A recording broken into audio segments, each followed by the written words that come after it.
जब सुने के होई भोजपुरी गाना, बस बजे के चाही गाना।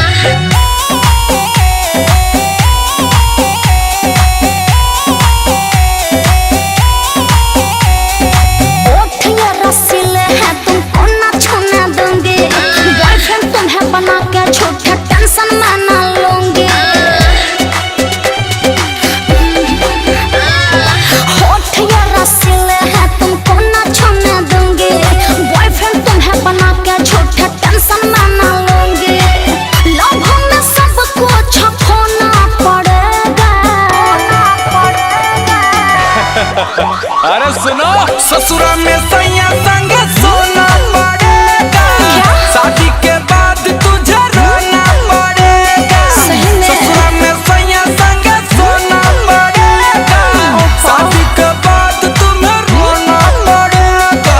कुछ भी बोलते हो।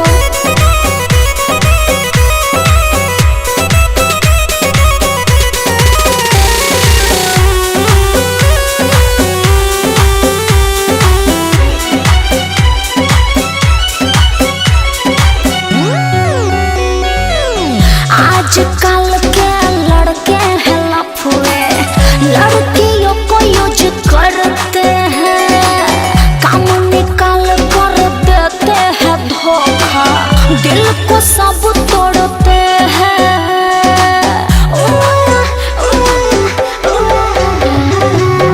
आजकल के लड़के हैं लफुए, लड़कियों को यूज करते हैं,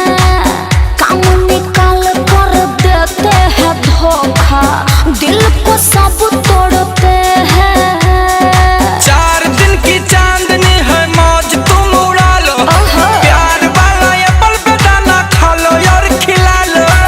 लड़कों का नखरा यूं ढोना पड़ेगा, प्यार है तो करना ही पड़ेगा। ससुरा में सैया संग सोना पड़ेगा, शादी के बाद तुझे रोना पड़ेगा।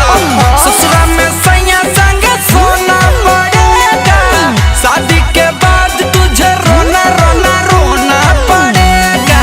तो चुप तुम करा देना।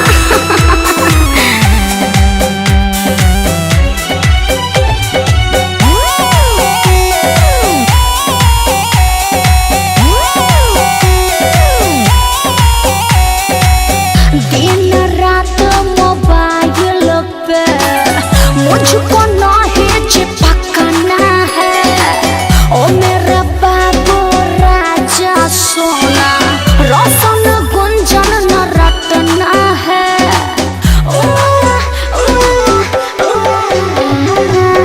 दिन रात मोबाइल पे मुझको नहीं चिपकना है, ओ मेरे बाबू राजा सोना, मारो गुंजन न रटना है।